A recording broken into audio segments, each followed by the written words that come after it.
Hello student, welcome to our YouTube channel commerce efficiency.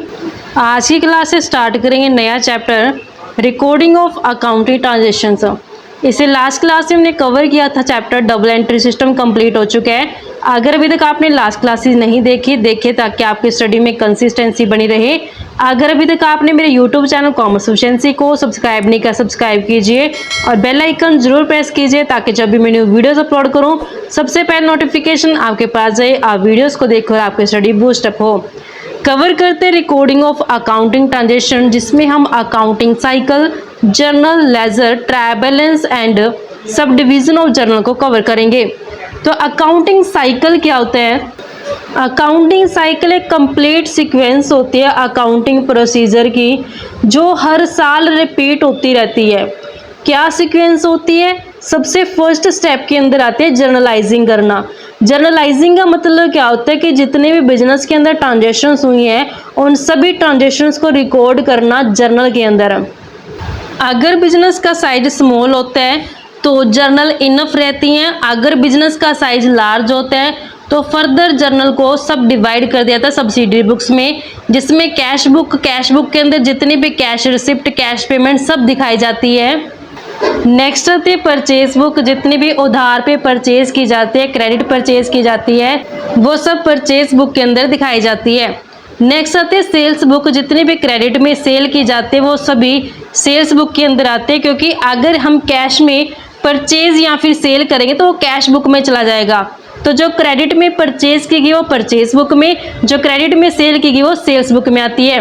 Purchase return book, जो credit में purchase की गई थी अगर कुछ रिटर्न कर दी गई है परचेज रिटर्न बुक में आ जाएगी। जो सेल की गई है क्रेडिट में, अगर उसमें कुछ रिटर्न किया गया तो वो सेल रिटर्न बुक में आ जाएगा। ऐसे बिल रिसीवेबल बुक और बिल्स पेबल बुक। अगर कोई ट्रांजेक्शन को इन 7 सब्सिडरी बुक्स के अंदर प्लेस नहीं मिला तो उसके लिए जर्नल प्रॉपर है जो बनाई जाती है। तो एक बिजनेस के लिए ज़रूरी नहीं होता कि 8 की 8 सब्सिडरी बुक बनानी ज़रूरी है। वो बिजनेस के साइज़ के ऊपर डिपेंड करते हैं, चाहे 3 बनाए, 4 बनाए, 5 बनाए, जितनी भी नंबर ऑफ बुक्स बनानी चाहिए वो बना सकते हैं। नेक्स्ट स्टेप होता है पोस्टिंग। पोस्टिंग में क्या होता है कि ट्रांजेक्शन को ट्रांसफ़र किया जाता है। जितनी भी ट्रांजेक्शन्स को रिकॉर्ड किया गया जर्नल और सब्सिडरी बुक के अंदर उनको बाद में ट्रांसफ़र कर दिए जाते हैं। यानी कि जितनी भी सिमिलर नेचर की ट्रांजेक्शन्स होती हैं उनको एक जगह पे रिकॉर्ड किया जाता है, पोस्टिंग की जाती है, उसे हम लेजर्स बोलते हैं। जैसे कि हम परचेज बुक अलग बनाते हैं जिसमें सारी परचेज से रिलेटेड होती हैं, सेल्स की अलग, इनकम की अलग, एक्सपेंडिचर्स की अलग, तो इसे हम लेजर्स बोलते हैं। हर एक इनकम एक्सपेंडिचर को हमने अलग से जो दिखाना होता है। थर्ड स्टेप के अंदर बैलेंसिंग करते हैं। जितने भी हमने ये सेकंड स्टेप के अंदर लेजर बनाई हैं इन सभी लेजर के बैलेंस किए जाते हैं। बैलेंस डेबिट भी आ सकते हैं, क्रेडिट भी आ सकते हैं। फिर हम नेक्स्ट स्टेप के अंदर ट्रायल बैलेंस बनाते हैं। जितने भी बैलेंसेस आए हैं लेजर अकाउंट के उन सबको हमने ट्रायल बैलेंस के अंदर ट्रांसफर कर देना होता है। जो लेजर का डेबिट बैलेंस है वो डेबिट में चला जाएगा, जो क्रेडिट बैलेंस है वो क्रेडिट में चला जाएगा, जिस कारण से जो ट्रायल बैलेंस की डेबिट और क्रेडिट साइड क्या होती है इक्वल आती है, क्योंकि हमने सभी ट्रांजेक्शन को डबल एंट्री बेस पे रिकॉर्ड किया होता है। अगर हमने एक अकाउंट को डेबिट किया होता है वहीं दूसरे अकाउंट को क्रेडिट किया होता है, जिस कारण से ट्रायल बैलेंस की डेबिट और क्रेडिट साइड दोनों क्या होती है टैली हो जाती है। हमें अर्थमेटिक एक्यूरेसी यहाँ से पता चल जाती है। नेक्स्ट स्टेप के अंदर इनकम स्टेटमेंट बनाई जाती है, जिसमें हम trading and profit and loss account को बनाते हैं ताकि हमें पता चल जाए कि एक अकाउंटिंग पीरियड के दौरान क्या बिजनेस ने प्रॉफिट कमाया या फिर लॉस सफर किया है। नेक्स्ट स्टेप के अंदर पोजीशन स्टेटमेंट, जिसे हम बैलेंस शीट बोलते हैं, बैलेंस शीट बनाई जाती है। बैलेंस शीट से हमें फाइनेंशियल पोजीशन पता चल जाती है, क्योंकि बैलेंस शीट एक अकाउंटिंग पीरियड के दौरान यानी कि एक पार्टिकुलर पार्ट ऑफ टाइम पे हम देखते हैं कि कितना असेट्स है बिजनेस के अंदर, कितना लायबिलिटी है और कितना कैपिटल है, तो हमें फाइनेंशियल पोजीशन है जो पता चल जाती है बैलेंस शीट से। तो ये 6 स्टेप है जो फॉलो किए जाते हैं एक अकाउंटिंग पीरियड के दौरान। ये रिपीट होते रहते हैं, हर साल ये रिपीट होते रहते हैं, क्योंकि हम इन्हीं स्टेप्स को फॉलो करके बुक्स ऑफ अकाउंट्स को जो मेंटेन करते हैं, अकाउंटिंग रिकॉर्ड को मेंटेन करके चलते हैं। और जो टाइम पीरियड रहता है, ड्यूरेशन रहता है जो एक अकाउंटिंग साइकिल का, वो 12 मंथ रहता है, क्योंकि हम 1 अप्रैल से स्टार्ट करके 31 मार्च को क्लोज कर देते हैं अपनी बुक्स ऑफ अकाउंट्स होती हैं। तो जैसे एक बार ये साइकिल कंप्लीट होता है दोबारा फिर से ये स्टार्ट हो जाता है नेक्स्ट अकाउंटिंग पीरियड के अंदर। अब हम डिटेल में कवर करते हैं। सबसे पहले आते हैं जर्नल। जर्नल क्या होता है कि जर्नल के अंदर एक ऐसी ये बेसिक बुक होती है ओरिजिनल एंट्री की, जिसमें हम सबसे पहले जो भी ट्रांजेक्शन हुए बिजनेस के अंदर उसको रिकॉर्ड करते हैं। तो ये क्रोनोलॉजिकल ऑर्डर में होती है। क्रोनोलॉजिकल ऑर्डर का मतलब क्या होता है कि डे के अकॉर्डिंग होती है, ये डे टू डे अकॉर्डिंग, यानी कि जैसे हम डेट लेते हैं। अब एग्जाम्पल के लिए जैसे डेट में क्या करते हैं 2025 से मान लेते हैं कि हमारी स्टार्ट हो रहा है, तो 1 जनवरी को कितना हुआ है, 2 जनवरी को कितना हुआ है, 4 जनवरी को कितना हुआ, उसके बाद फरवरी में कितना हुआ। इस तरीके से हमने क्रोनोलॉजिकल ऑर्डर के अंदर है जो जर्नल एंट्री जो रिकॉर्ड करनी होती है। परफॉर्मा कह रहे थे जर्नल एंट्री का सबसे पहला कॉलम आता है डेट का, फिर आते हैं पार्टिकुलर्स, फिर आते हैं लेजर फोलियो, फिर आते हैं डेबिट अमाउंट और क्रेडिट अमाउंट।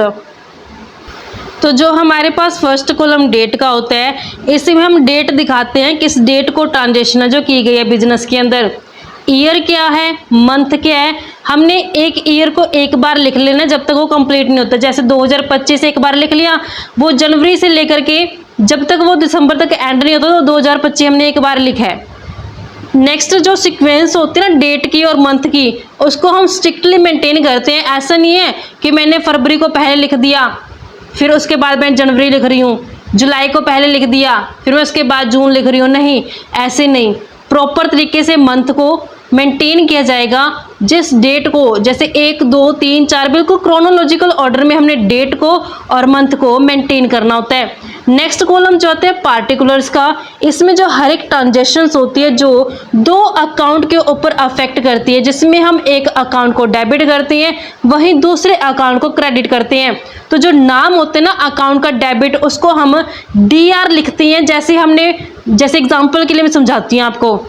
मान लेते हैं कि कमीशन रिसीव हुआ है, कमीशन है रिसीव हुआ है 5000 का। कमीशन को हम क्या करते हैं क्रेडिट, क्योंकि नॉमिनल अकाउंट के अंदर आते हैं। नॉमिनल अकाउंट का रूल कहते हैं कि इनकम को हमने क्रेडिट कर देना है, तो 2 में कमीशन अकाउंट को हम दिखा देंगे, दिखा दिया। अब कमीशन रिसीव होगा तो कैश होती है रियल अकाउंट। तो रियल अकाउंट का रूल कहते हैं डेबिट व्हाट कम्स इन, कि अगर जब हमें कमीशन रिसीव होगा तो कैश क्या होगी बिजनेस में आएगी, तो कैश अकाउंट को क्या कर देंगे डेबिट कर देंगे। तो जब भी हम पार्टिकुलर्स वाले कॉलम के अंदर जर्नल एंट्री यानी कि जैसी ट्रांजेक्शन हुई ना उसको हम रिकॉर्ड करेंगे, तो कैसे करेंगे, जो हमारे पास डेबिट होगी उसके आगे DR वर्ड लिखेंगे, जो हम क्रेडिट में दिखाएंगे ना वो थोड़ा स्पेस दे के दिखाएंगे इनके बीच में, ताकि डिफरेंस मेंटेन रहे डेबिट और क्रेडिट के बीच में।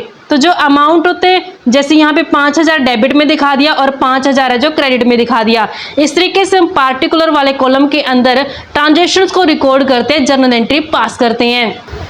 फिर हम नरेशन लिखते हैं कि जैसे हमने एंट्री पास कर दी उसकी नरेशन लिखनी जरूरी होती है। नरेशन क्या होती है, वो ब्रीफ एक्सप्लेनेशन बताती है ट्रांजेक्शन के बारे में, कि अगर ये मैंने डेबिट किया अकाउंट तो क्यों किया, क्रेडिट किया तो क्यों किया मैंने, तो हमें एक्सप्लेनेशन से पता चल जाती है जो नरेशन के अंदर दी होती है। जैसे अब मैं इसकी नरेशन क्या लिखूंगी, कमीशन रिसीव हुआ है तो मैं यहाँ पे नरेशन लिख दूंगी कमीशन रिसीव हुआ है। तो जब फ्यूचर में मुझे पता चलेगा ना कि हाँ ये जर्नल एंट्री पास की गई है तो इसमें मैंने कैश को डेबिट ही क्यों किया, उसको कमीशन को क्रेडिट ही क्यों किया, तो मुझे ये नरेशन से पता चल गया, क्योंकि नरेशन ने क्या किया, इससे एक्सप्लेनेशन दे दी है कि मैंने कैश को डेबिट क्यों किया और कमीशन को क्रेडिट क्यों किया है। नेक्स्ट कॉलम आता है लेजर फोलियो का। लेजर फोलियो जैसा कि हमने लास्ट क्लासेस के अंदर कवर भी किया था ये कंसेप्ट, कि जर्नल के बाद क्या करते हैं हम लेजर्स प्रिपेयर करते हैं। तो लेजर्स किस पेज पे बनाई गई है तो उसका पेज नंबर हम लेजर फोलियो वाले कॉलम के अंदर दिखाते हैं। लेजर फोलियो लिखने का मतलब क्या होता है कि हमने जिस पेज पे लेजर फोलियो बनाया ना, जिस पेज पे लेजर बनाया इसका, उस पर हमने अब अगर ज़रूरत पड़ती है ना हमें चेक करने की, तो आसानी से हम लेजर फोलियो नंबर देखेंगे और उस पेज पे जाकर के चेक कर लेंगे कि लेजर बनाया कैसे है। और जैसे एग्जांपल के लिए पोस्टिंग की गई मशीनरी अकाउंट की और उसका लेजर बनाया गया 40 पेज पे, तो हम क्या करेंगे लेजर फोलियो वाले कॉलम में 40 लिख देंगे, ताकि जब भी अगर हमें ज़रूरत पड़े ना मशीनरी अकाउंट को चेक करने की तो हम 40 पेज नंबर पे जाकर के आसानी से उसे चेक कर सकें। नेक्स्ट कॉलम आता है अमाउंट डेबिट का। ये 4th कॉलम होता है। जितनी भी अमाउंट डेबिट होती है ना, यानी जिस अकाउंट को हमने डेबिट किया उसकी अमाउंट को हम डेबिट वाले कॉलम में दिखा देंगे। ऐसे जो अमाउंट हमने क्रेडिट अकाउंट के अंदर दिखाई है ना उसका अमाउंट क्रेडिट में दिखा देंगे। जो डबल एंट्री सिस्टम होता है इसमें कम से कम 2 अकाउंट है जो अफेक्ट होती हैं हर एक ट्रांजेक्शन के अंदर।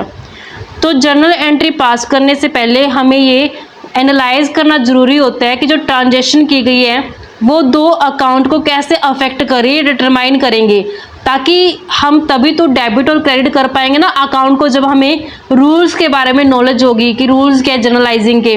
तो रूल्स को समझने के लिए हम समझते हैं टाइप्स ऑफ अकाउंट्स के बारे में और उनके रूल्स के बारे में। तो हम रूल्स ऑफ जर्नलाइजिंग समझते हैं। इसमें हम 3 अकाउंट को लेके चलते हैं। एक होते पर्सनल अकाउंट, पर्सनल अकाउंट्स, दूसरा होते रियल अकाउंट्स, रियल अकाउंट्स, और तीसरा आता है हमारे पास नॉमिनल अकाउंट, नॉमिनल अकाउंट्स आते हैं तीसरा। अब इन तीनों अकाउंट्स के रूल्स अलग होते हैं। पर्सनल अकाउंट ये रिलेटेड होता है पर्सन से, राम, मुकेश, ऐसे मतलब इंडिविजुअल से, फर्म से और कंपनी और इंस्टीट्यूशन से रिलेटेड होता है ये। रूल क्या होता है पर्सनल अकाउंट का? पर्सनल अकाउंट का रूल कहता है debit the receiver, debit the receiver and credit the giver. जो पर्सन रिसीव करेगा उसे डेबिट कर देंगे, जो पर्सन गिवर होगा देने वाला को उसे हम क्रेडिट कर देंगे। जैसे एग्जाम्पल के लिए समझते हैं, अगर हमने 20,000 रुपये गोपाल को दे दिए, एग्जाम्पल लेते हैं इसका, एग्जाम्पल की हेल्प से समझते हैं। इफ़ वी गेव, अगर हमने दे दिए ₹20,000 टू, किसको दे दिए? गोपाल को। तो जब गोपाल को दिए गए तो गोपाल क्या करेगा? रिसीव करेगा। रिसीवर को क्या करना है? हमने डेबिट कर देना है, क्योंकि गोपाल क्या पर्सन है, पर्सनल अकाउंट के अंदर आएगा। गोपाल रिसीवर है तो गोपाल को क्या करेंगे? डेबिट कर देंगे जब हम जर्नल एंट्री पास करेंगे। तो जब गोपाल को 20,000 हमने दे दिए तो हमारी तरफ से क्या चला जाएगा? कैश चला जाएगा, कैश आउटफ्लो जाएगा, तो कैश अकाउंट को क्रेडिट कर देंगे 20,000 से 20,000 से। तो इस तरीके से जर्नल एंट्री पास करेंगे। ये तो थी देने की। अगर मान लेते हैं कि हमें रिसीव हुए, अनदर एग्जांपल ले लेते हैं। मान लेते हैं इफ़ वी रिसीव्ड, कि अगर मान लेते हैं कि हमने रिसीव किया अमाउंट 25,000 रुपये फ्रॉम का मतलब होता है से, गोविंद से अगर हमें 25,000 रिसीव हुए, तो रिसीव हो रहे हैं, हमारे पास क्या हो रहा है? कैश आ रहा है। तो जब कैश आ रहा है तो कैश अकाउंट को क्या कर देंगे? डेबिट कर देंगे। किससे रिसीव हुए? गोविंद से हमें रिसीव हो, तो गोविंद क्या करे? हमें दे रहा है ना, गिवर है ना ये, तो रूल के अकॉर्डिंग गिवर को क्या कर देंगे? क्रेडिट कर देंगे। तो 2 में क्या जाएगा? गोपाल जाएगा, गोपाल नहीं गोविंद जाएगा, गोविंद है ये 25,000 से 25,000 से। तो इस तरीके से इसकी जर्नल एंट्री पास की जाएगी। रिसीवर को डेबिट करना है और गिवर को हमने क्रेडिट कर देना है। नेक्स्ट अकाउंट आता है हमारे पास रियल अकाउंट। रियल यानी कि जिसका रियल में एग्जिस्टेंस होता है। इसमें भी 2 तरीके के अकाउंट होते हैं, रियल टेंजिबल और इंटेंजिबल। रियल अकाउंट में आता है जिसको हम देख सकते हैं, छू सकते हैं, जैसे कैश होगी, फर्नीचर हो गया, मशीनरी हो गई है। इस तरीके से हम क्या करते हैं? इसको रियल अकाउंट के अंदर रखते हैं। इसका ऑलरेडी मैं बिल्कुल डिटेल वीडियो बच्चों लास्ट क्लासेस के अंदर जब हमने चैप्टर किया था ना कवर, डबल एंट्री सिस्टम, उसमें कवर करा दिया मैंने हर एक एस्पेक्ट को। कहीं आपको समझने में अगर कुछ डाउट आ रहा है ना तो आप वो डिटेल क्लास देख सकती हैं। मैंने ऑलरेडी करवा दिया, इसलिए मैं इसको ज़्यादा डिटेल में नहीं करवा रही आपको। मैं सिर्फ इसका रूल समझा रही हूँ कि कैसे हमने किसको अकाउंट को डेबिट करना है, किसको क्रेडिट करना है। आप उसको डिटेल वीडियो को देख सकती हैं, जो लास्ट चैप्टर 5th चैप्टर मैंने करवाई हुई है डबल एंट्री सिस्टम में, जो क्लासिफिकेशन ऑफ अकाउंट वाली क्लास है, आप देख सकते हैं उसको। तो यहाँ पे रियल अकाउंट के अंदर रूल क्या रहता है कि जो हमारे बिजनेस के अंदर चीज़ आएगी उसको हमने डेबिट कर देना है, डेबिट व्हाट कम्स इन, और जो चीज़ बिजनेस से चली जाएगी उसको हम क्रेडिट कर देंगे। तो इसका रूल क्या रहेगा? डेबिट व्हाट कम्स इन, जो चीज़ आ रही है उसको डेबिट करेंगे, क्रेडिट व्हाट गोज आउट, जो चीज़ चलेगी उसको क्या कर देंगे? क्रेडिट कर देंगे। जैसे एग्जाम्पल समझते हैं इसका। एग्जाम्पल के लिए अगर हमने मशीनरी परचेज की है, एग्जाम्पल लेते हैं, इफ़ मशीनरी इज बोट का मतलब होता है परचेज करना, फॉर ₹5 लाख, 5 लाख की मशीन परचेज की है। मशीनरी क्या है? रियल अकाउंट में। तो जब मशीनरी बिजनेस के अंदर आएगी तो हमने डेबिट व्हाट कम्स इन, जो चीज़ बिजनेस में आएगी उसको क्या करना है? डेबिट कर देना है। तो मशीनरी अकाउंट को क्या करेंगे? डेबिट कर देंगे। तो मशीनरी अकाउंट डेबिट हो जाएगा। फ्री में तो खरीदेंगे नहीं, कैश पे करनी पड़ेगी। कैश भी किस में आती है? रियल अकाउंट में आती है। मशीन खरीदी और कैश गया तो क्रेडिट व्हाट गोज आउट, जो चीज़ चलेगी उसको क्या कर देंगे? क्रेडिट कर देंगे। तो 2 में कैश अकाउंट को क्रेडिट करेंगे अमाउंट 5 लाख से 5 लाख से। नेक्स्ट आता है नॉमिनल अकाउंट। नॉमिनल अकाउंट में हम इनकम और एक्सपेंसेस को शामिल करते हैं कि डेबिट करेंगे जितने भी एक्सपेंस होंगे, डेबिट ऑल एक्सपेंसेस, और क्रेडिट कर देंगे जितनी भी इनकम होगी, ऑल इनकम्स। सभी एक्सपेंस को डेबिट करना है और जितनी भी इनकम होगी उसको क्रेडिट कर देंगे। जैसे एग्जांपल के लिए सैलरी पे की गई है, एग्जांपल लेते हैं नॉमिनल अकाउंट का कि ₹20,000 आर पेड, पे किए गए किसके लिए? सैलरी के लिए, फॉर सैलरी। सैलरी क्या है? एक्सपेंस है। नॉमिनल अकाउंट का रूल कहते हैं एक्सपेंस को क्या कर दो? डेबिट कर दो। तो सैलरी अकाउंट को डेबिट कर देंगे। पे की गई है तो कैश, कैश क्या होते हैं? रियल अकाउंट, कैश चला जाएगा। रियल अकाउंट कहते हैं जो चीज़ बिजनेस से चली जाती है ना, क्रेडिट व्हाट गोज आउट, उसको क्या कर दो? क्रेडिट कर दो। तो कैश अकाउंट को क्रेडिट कर देंगे। सैलरी नॉमिनल अकाउंट एक्सपेंस, इसका answer debit. Cash real account और ये क्रेडिट व्हाट गोज अकाउंट के अकॉर्डिंग हमने इसको क्रेडिट कर दिया। तो अमाउंट कितना है? 20,000 से 20,000 सैलरी पे की गई है। ऐसे ही अगर कमीशन रिसीव हुआ है, अनदर एग्जांपल ले लेते हैं कि अगर 5,000 रुपये आर रिसीव्ड, रिसीव हो गए हैं किस लिए? कमीशन के। कमीशन है इनकम। नॉमिनल अकाउंट का रूल कहता है इनकम को क्या करो? आप क्रेडिट कर दो। तो कमीशन को क्या कर देंगे? क्रेडिट कर देंगे। तो जब कमीशन रिसीव होगा तो कैश आएगा बिजनेस के अंदर। कैश क्या होती है? रियल अकाउंट होती है। रियल अकाउंट का रूल कहता है डेबिट व्हाट कम्स इन, जब कैश आ रही है तो उसको क्या कर दो? डेबिट कर दो।